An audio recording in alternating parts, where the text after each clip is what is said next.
Chapter 1. Birtwick Park. My first home was a large field with a pond in the middle of it.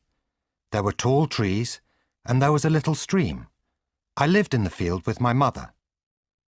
When I was very young, I drank my mother's milk. But when I was older, I learnt how to eat grass. My mother went to work every day. She pulled a carriage for our master. I stayed in the field with the other young horses. We all galloped round the field together. It was fun, but some of the other horses liked to kick and bite. "Those horses have no manners. When they grow up, they will be cart horses," my mother told me. "When you grow up, you will be gentle and kind. You will never kick or bite. Your grandfather was a champion racehorse, and your grandmother was a good-tempered animal." My mother's name was Duchess. She was a wise old horse, and she loved our master. When she saw him at the gate, she always trotted up to him and let him stroke her. Sometimes he gave her a carrot. Sometimes he gave me some bread too. When I grew older, my woolly fur turned into a fine, shiny coat.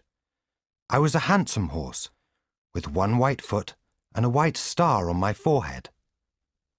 When I was 4 years old, a man called Squire Gordon came to the field with our master. He looked at my legs, my mouth and my eyes. Then I had to walk, trot and gallop for him. "He's a fine horse. I would like to buy him," said Squire Gordon. "I will break him in for you first," said our master. I knew what that meant. He wanted to teach me how to pull a carriage and how to carry a rider on my back. I was used to wearing a halter, a simple sort of bridle, but I had never carried a rider before. First, my master gently put on a proper bridle. It had a metal bar called a bit. This went in my mouth. The reins were attached to the bit. I hated the bit at first, but I slowly got used to it. Next, my master placed a saddle on my back. He talked softly to me as he pulled up the straps. One morning, my master got on my back and rode me round the field. He did this every day until I was used to it. Next, he took me to the blacksmith in the village. The blacksmith nailed heavy metal shoes to my feet. It did not hurt. The shoes felt strange at first, but I knew that I needed them to protect my feet when I walked on the roads. Then I learnt to wear a harness. This was a bridle with blinkers. The blinkers only let me look straight ahead. The harness also had a heavy collar and a strap which went under my tail. I soon got used to all these new things. Then I began to work with my mother. One day, a groom came to take me to my new home with Squire Gordon. "Good boy," said my master, and he patted me.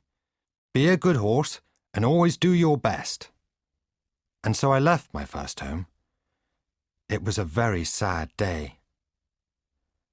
Squire Gordon lived at Birtwick Park.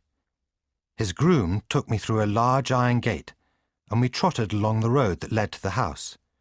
When we came to the stables, the groom jumped off my back and took off my saddle. He led me into a loose box, a stable in which the horse is not tied up, and took off my bridle. He gave me some oats to eat and some water to drink. He patted me kindly and went to do some work. I looked out of the stable door. I saw that Squire Gordon had many horses and carriages. In the loose box next to mine, there was a fat grey pony. He looked at me with interest. "Good morning," I said to him. "What is your name?" "Merrylegs," he replied. "The children ride me, Miss Jessie and Miss Flora, and sometimes I pull Mrs. Gordon's small carriage. Are you going to live next door to me?" "I think so," I said. "Then I hope you have good manners. I don't like horses who bite," Merrylegs said. A tall brown mare glared at me.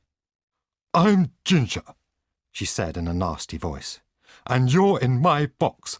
They moved me to make room for you." I'm sorry, I said. This is where the groom put me.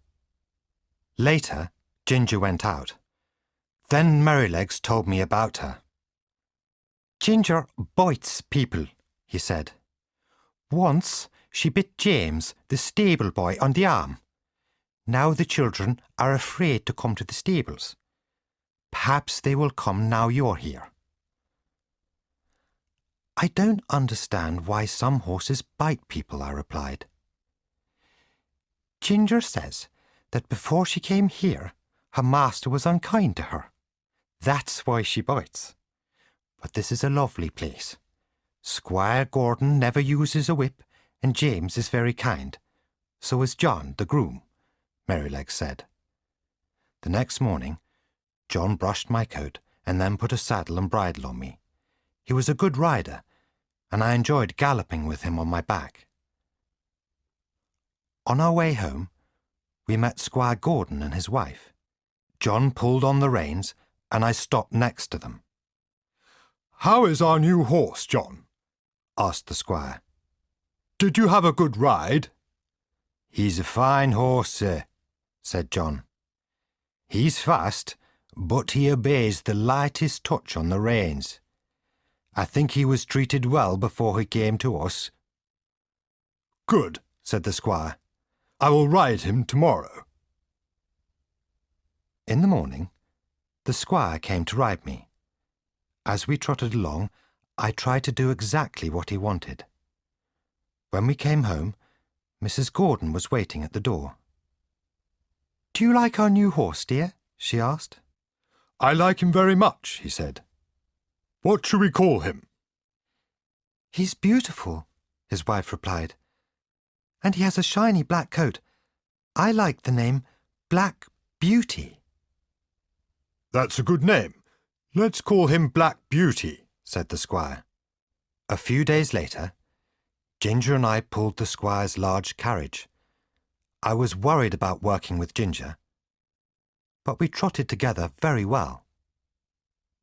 I was happy in my new home. I became good friends with little Merrylegs, but I missed my first home. There, I lived in a field. I loved to gallop around the field. Now I lived in a stable. When John rode me, I wanted to gallop all the time, but John was kind to me. He let me gallop a lot. On Sundays, when Squire Gordon and his wife stayed at home, we were put in a field next to the house. There we galloped about as much as we wanted. The grass was cool and soft, and the air smelled sweet. When we finished galloping, we stood together under a chestnut tree and talked about our lives.